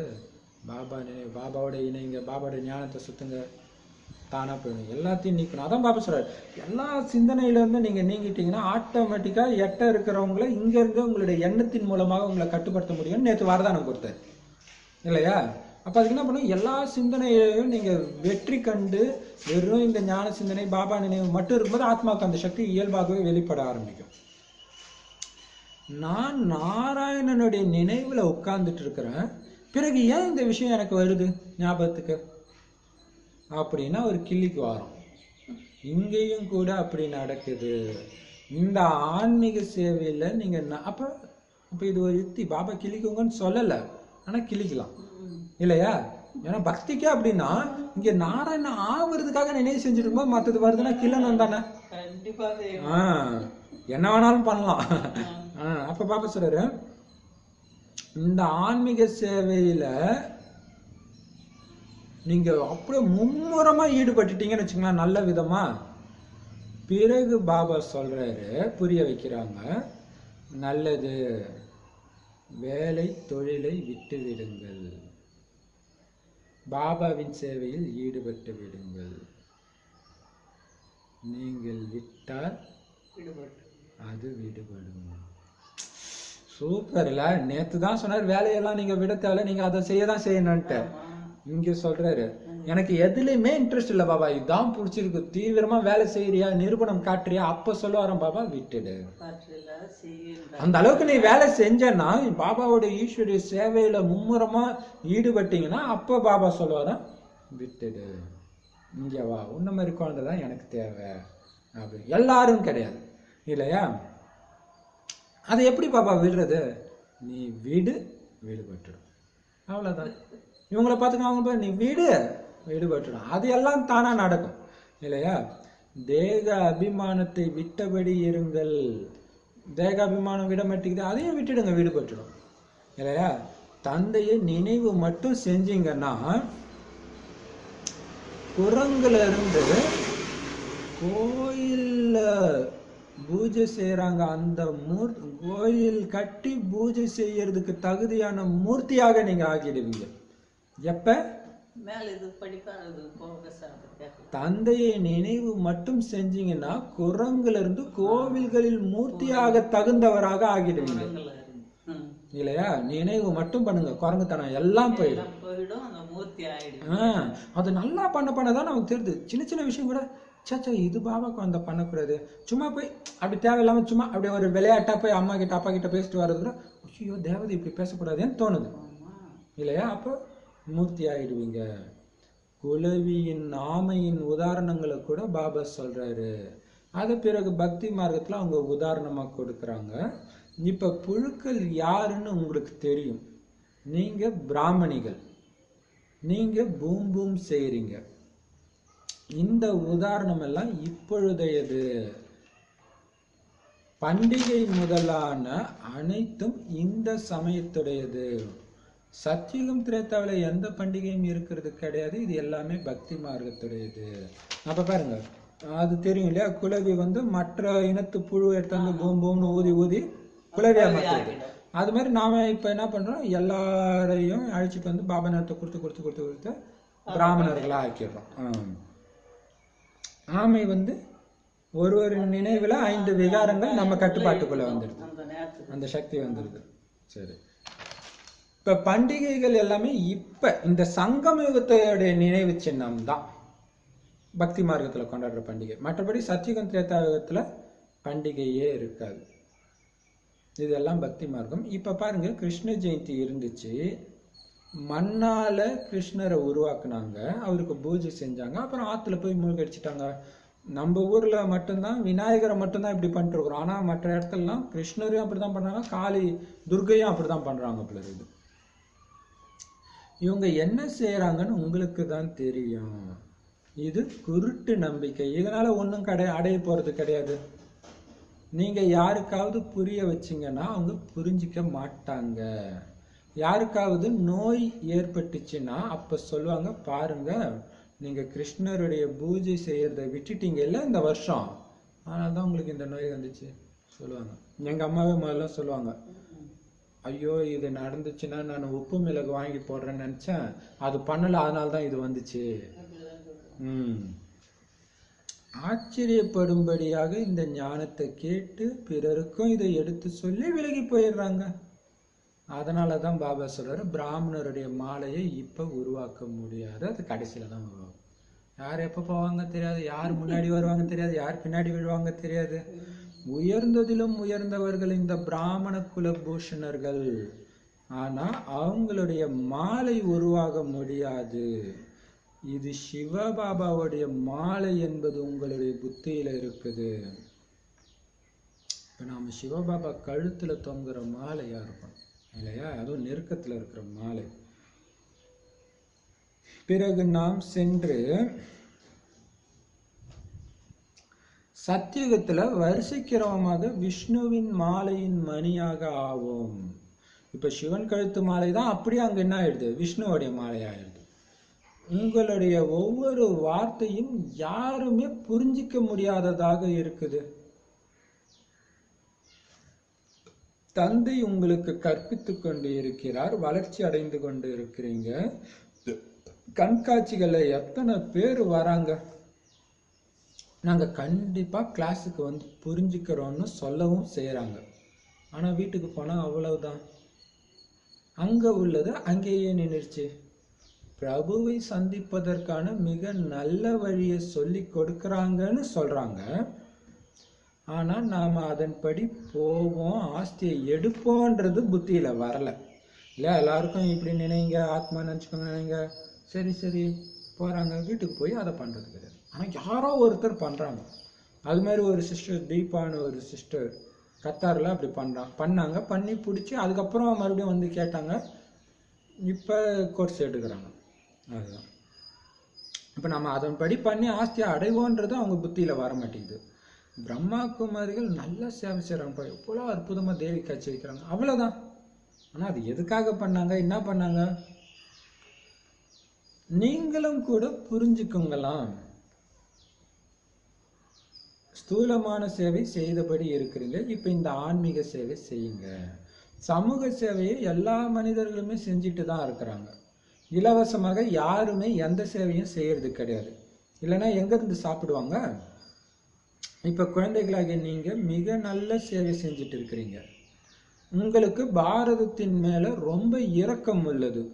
நம்முடைய பாரதம் என்னவாக இருந்தது, பிறகு ராவணன் என்ன கதிக்கு கொண்டுட்டு போயிட்டான் அப்படின்னு இரக்கம் வருது. அவ்வளவு செல்வ செழிப்பா இருந்த இந்த பாரதத்தை இந்த ராவணன் விகாரத்தை கொடுத்து எவ்வளவு கீழானதா ஆக்கிட்டான், இரக்கம் வருது. அதனால பாரதத்துக்கு பாபாவோட சேர்ந்து நீங்களும் சேவை செய்றீங்க.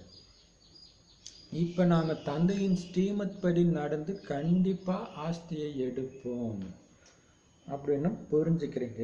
அதான் பாபா சொல்றாரு, நீங்களும் இந்த ஆன்மீக சேவை செய்யுங்க. எல்லாரும் ஏதோ ஒரு சேவை செஞ்சுதான் ஆகணும். அதே மாதிரி நீங்களும் இதை பண்ணுங்க. நாம சங்கம யுகத்தினர்னு உங்களுக்கு தெரியும்.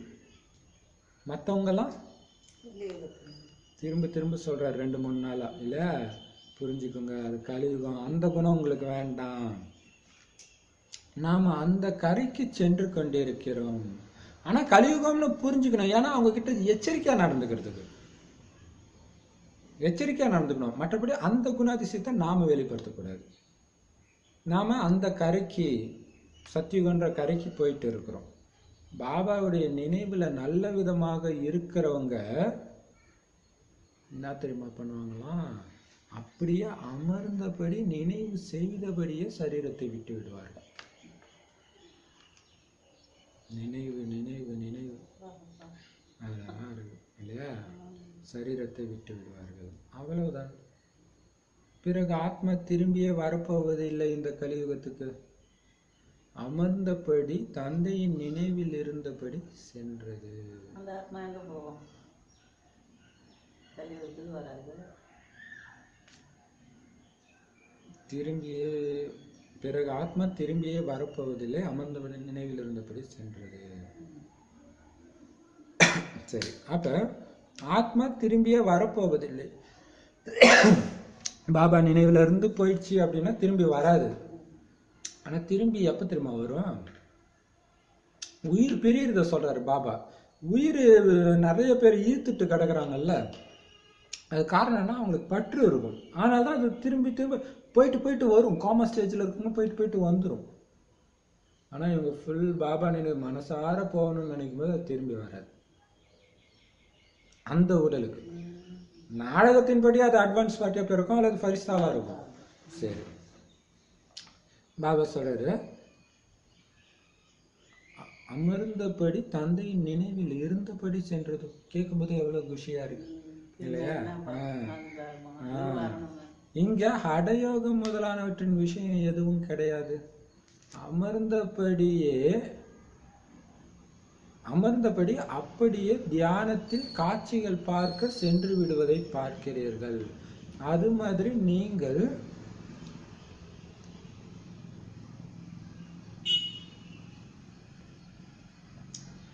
அதாவது அமர்ந்தபடியே தியானத்தில் சென்றுடுறாங்க. டிரான்ஸ்ல போறாங்கல்ல, காட்சி பார்க்க போயிடுறாங்க. இங்க உட்காந்துருக்காங்க, பார்த்தா அவங்களுடைய புத்தி சச்சிவத்துக்கு சுத்திட்டு இருக்குது. அதே மாதிரி நீங்க அமர்ந்தபடியே இந்த சரீரத்தை விட்டுடுவீங்க. சூக்ஷ்ம வதனத்திற்கு சென்று பிறகு தந்தையிடம் சென்று விடுவீர்கள்.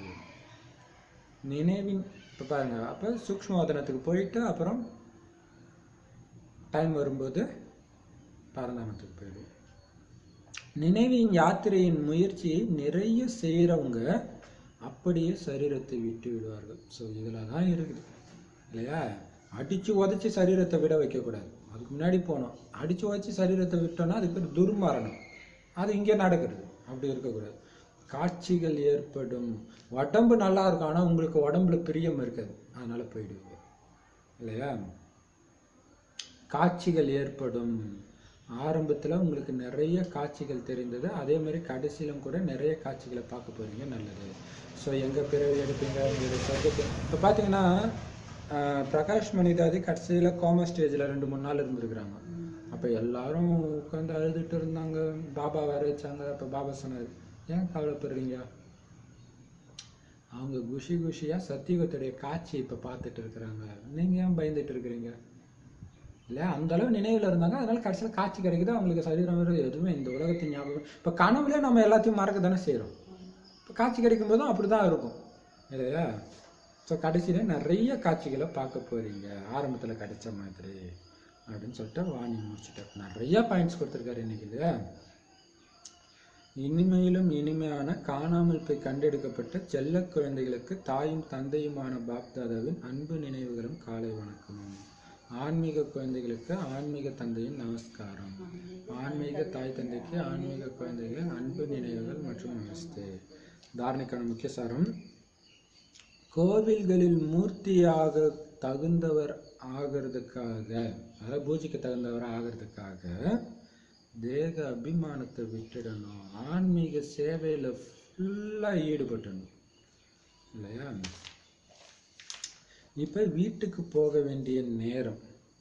அதனால் இங்கே இருக்கிற கணக்கு வழக்குகளை, வேலை தொழில்களின் சிந்தனைகளை எல்லாத்தையும் நீக்கிடுங்க. நினைவின் யாத்திரையில் போகிற முயற்சியை மட்டும் ஃபுல்லாக பண்ணுங்க. வேறு எந்த நினைவும் இருக்கக்கூடாது. இப்போ என்னுடைய கடைசி நேரம் நான் போகணும், வீட்டுக்கு போகிறேன், அதே நினைவில் இருங்க. வீட்டுக்கு போகணும். இங்கே இருக்கிற இடத்துக்கு அப்படியே சக்தி விடுபட்டு இருக்கிறீங்க. வரதானம்: விருந்தினராக வந்துள்ளோம் என்ற உள்ளுணர்வின் மூலம், ஒரு வானிலை வந்துச்சுல விருந்தினர்னு புரிஞ்சுக்கணுன்ட்டு, அந்த உள்ளுணர்வின் மூலம் இல்லறத்தை, அதாவது ஸ்தூல வாழ்க்கையை உயர்வாக, நிலையை மேலானதாக ஆக்கக்கூடிய எப்பொழுதும் விடுபட்டவர் ஆகுங்கள். விருந்தினராக வந்திருக்கிறோம்னு தெரிஞ்சாலே நம்மளுடைய நடத்தையே விடுபட்ட உள்ளுணர்வு இருக்கும் இல்லையா? யார் வீட்டுக்கோ விருந்தாடியா போனால் என்னிடுதுன்ற உணர்வு இருக்காது. எல்லாத்தையும் அனுபவிப்போம், ஆனால் போயிடுவோம். வீட்டுக்கு போகணுன்ற அந்த உணர்வு தான் இருக்கணும். அங்கே இன்னாதான் வசதி இருக்கட்டும், வீட்டுக்கு வரணும் தானே இருக்கும். அந்த உள்ளுணர்வில் இருந்தீங்கன்னா உங்களுடைய நிலையே மேலானதாக இருக்கும். உங்கள் வீட்டுடைய குணாதிசயத்தை தான் வெளிப்படுத்துவீங்க. அந்த மாதிரி எப்பொழுதும் விடுபட்டவர் ஆகுங்க. அதுக்கு விளக்கம்: தன்னை விருந்தினர்னு நினைத்து செல்பவர்கள் தமது தேகம் எனும் வீட்டின் மீது கூட மோகமில்லாதவர்களாக ஆகிடுறாங்க. ஏன்னா இது இந்த வீட்டுக்குள்ளேயும் விருந்தாடியாக தான் வந்திருக்கிறோம், இதையும் விட்டுட்டு தான் போகணும். விருந்தினருக்கு தனதுன்னு எதுவுமே இருக்காது. காரியத்துல எல்லா பொருட்களையும் ஈடுபடுத்துவாங்க, ஆனா தனது எனும் பாவனை மட்டும் இருக்காது. அவங்க அனைத்து சாதனங்களையும் தனதாக்கியபடி இருந்தாலும் எந்த அளவுக்கு விடுபட்டவராக இருக்கிறாங்களோ அந்த அளவு தந்தைக்கு அன்பானவராக இருப்பாங்க. தேகம், தேகத்தின் சம்பந்தம் மற்றும் பொருட்களிலிருந்து சகஜமாக விடுபட்டவராக ஆகிடுறாங்க. பாருங்க, எல்லாத்துலேருந்தும் விடுபட்டு இது என்னது இல்லைன்ற உணர்வு இருக்கிற வரைக்கும் பாபாவுக்கு பிரியமானவர் ஆகிறதுக்கான விதியே என்னது? வேற எதுவுமே உங்களுக்கு பிடிக்கக்கூடாது. எல்லாத்துலேருந்தும் விலகி இருந்தீங்கன்னா தான் பாபா கிட்ட வந்து நெருங்கி இருக்க முடியும், அன்பானவராக இருப்பீங்க. தேகம், தேகத்தின் சம்பந்தம் மற்றும் அனைத்து பொருட்கள் வந்து சகஜமா விடுபட்டவராக ஆகிடுறாங்க. அதுக்கு என்ன ஞாபகம் வச்சுக்கணும்? எந்த அளவு விருந்தினர் என்ற உள்ளுணர்வு இருக்குமோ அந்த அளவு உங்களுடைய இல்லறம் உயர்வாகவும் நிலை மேலானதாகவும் இருக்கும். பெரிய விஷயம் பாபாவுடைய பண்டார். இந்த வீடே வந்து ஒரு சென்டர்னு நினச்சிக்கோங்க. சென்டர்ல இருக்கிறாங்க, மதுபனில் இருக்கிறாங்க. மதுபனில் இருந்தால் போவீங்க, சாப்பிடுவீங்க, எல்லாம் பண்ணுவீங்க, எல்லாம் யூஸ் பண்ணுவீங்க. ஆனால் உங்களுக்கு கிடையாது அந்த ஒரு உணர்வு இருக்குல்ல, இது எல்லாம் பாபாவோடது. அப்படி அப்போ உங்களுடைய நிலையே மேலானதாக இருக்கும், உயர்வானதாக இருக்கும். இருந்தாலேன்றது அப்போ பாருங்க, அதை மறந்துட்டோம். நல்ல ப்ராக்டிஸ்லையா ஒரு வானிலை வந்துச்சு ஸ்லோகன். தனது சுபாவத்தை சுத்தமானதாக ஆக்கிக்கிட்டீங்கன்னா உங்களுடைய ஒவ்வொரு காலடியிலும் வெற்றி அடங்கி இருக்கும். என்னுடைய சுபாவம் சுத்தமா இருக்குதா, தூய்மையா இருக்குதா? தூய்மையா இங்க யார் இருக்கிறா கம்பேர் பண்ண? பாபா மட்டும்தான் இருக்காரு. இப்ப பாபாவுடையது மாதிரி என்னுடைய பார்வை இருக்குதா? பாபா யாருமே வெறுப்பா பார்க்க மாட்டார். அதுவும் என் குழந்தை தான், அதுவும் என் குழந்தை தான். பக்தர்கள் மேலேயும் ஒரு கருணை தான், திட்டுறவங்க மேலேயும் கருணை தான். பாவம் அவங்களுக்கு தெரியல அவங்க என்ன பண்ணுவாங்கன்றது. அந்த மாதிரி உங்களுடைய ஒவ்வொரு சுபாவமே அவ்வளவு தூய்மையா பாபாவுக்கு சமமா இருந்துச்சுன்னா தொட்டதெல்லாம் வெற்றி தான். ஏன்னா சுயநலமே இருக்காது, கருணை கடலாவே இருப்பீங்க. ஓம் சாந்தி. பாபா என்னென்ன சொன்னார் இன்னைக்கு? என்ன சொன்னார் சொல்லுங்க. சரி சொல்லுங்க. பாபா சொல்றாரு, மாயாவை கண்டு பயப்படாதீங்க சொன்னாரு. மாயாவை கண்டு பயப்படாதீங்க,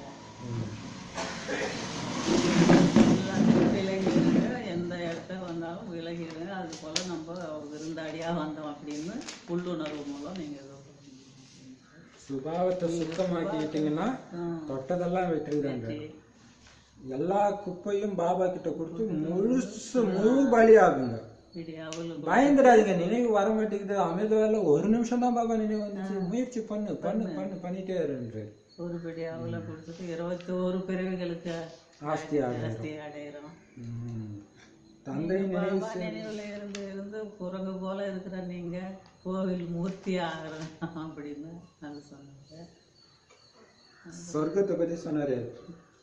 வானமும் பூமியும் கடலும் எல்லாத்துக்கும் நீங்க எஜமானன். ஆனா இங்க பாருங்க, தண்ணிக்கு அடிச்சுக்கிறாங்க, எல்லை போடுறாங்க, கடலே துண்டு துண்டா இது ஏன் எல்லாம் வராதுன்றாங்க. அங்க அப்படி எல்லாம் இருக்காது. அப்ப அங்க போறீங்கன்னா நீங்க எவ்வளவு முயற்சி பண்ணணும் இல்லையா?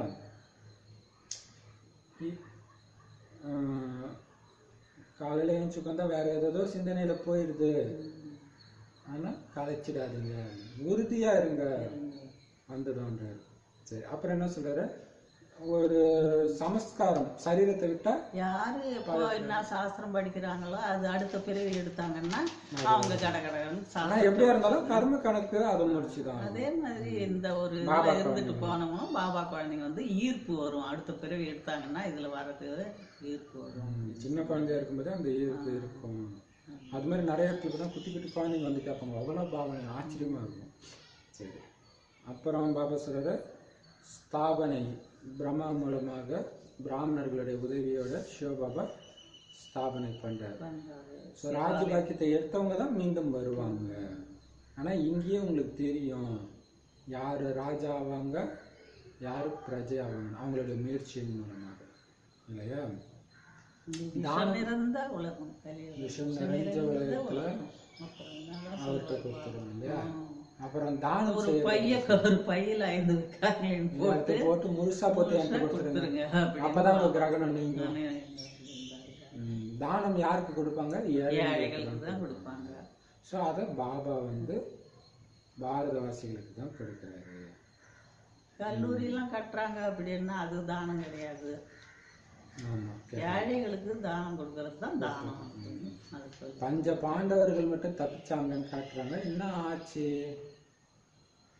கீதைய வந்து அப்படி விரும்பி படிப்பாராம் பிரம்ம பாபா. அப்படி பக்தியில இந்த ஞானம் கிடைச்சதுக்கு அப்புறம் அதை படிச்சா ஒண்ணுமே இல்லாத மாதிரி இல்ல, டப்பால ஏதோ தூத்து போன மாதிரி இருக்குது. பக்தியில இருக்குள்ளேயே அவருக்கு ஏதாவது வீண் எண்ணங்கள் வந்ததுன்னா கிள்ளிக்கு வரோம். அவரே அப்படி பக்திக்கே அப்படி இருந்திருக்காரு. நம்மளுக்கு வரலாமா வேற எண்ணம், வேற சிந்தனை வரலாமா? இப்ப பாபா சொல்றாரு, இங்க கூட எல்லாரும் தூய்மையா இருந்துட முடியாது, அதனால பாபா அடைக்கலம் கொடுக்குறாரு. ஆனா நோய் மீண்டும் தீவிரமாக வெளிவரும். அதான் பெரிய விஷயம். வீட்டுல கணவர் டார்ச்சர் கொடுக்குறாருன்ட்டு வந்து சென்டர்ல வந்து தங்குவாங்க. ஆனா உள்ளுக்குள்ள இருக்கிற நோய் தீவிரமா வெளியே வருன்றாரு அதுக்கப்புறம் இல்லையா. அதுதான். அதனால நீங்க எப்படி புரிஞ்சுக்கணும் இதுல இருந்தெல்லாம் தப்பிக்க? நான் இறந்து விட்டேன், சரீரம் இல்ல, இந்த உலகத்துல இருந்து இறந்துட்டாதான் நான் பாபாவோட குழந்தை.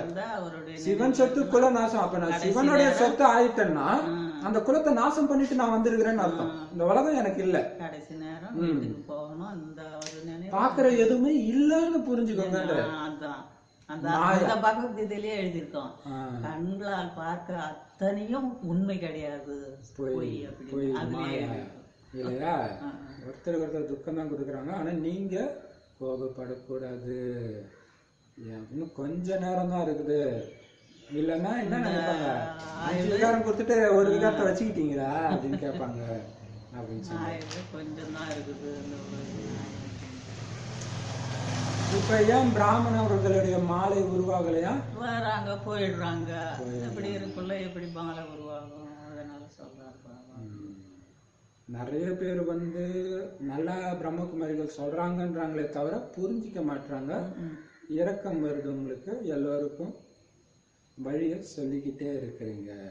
அப்புறம் கடைசியா என்ன சொன்னாரு, நினைவு செய்தபடியே சரீரத்தை விட்டீங்கன்னா சொர்க்கத்துக்கு வந்துடுவீங்க. ஓம் சாந்தி.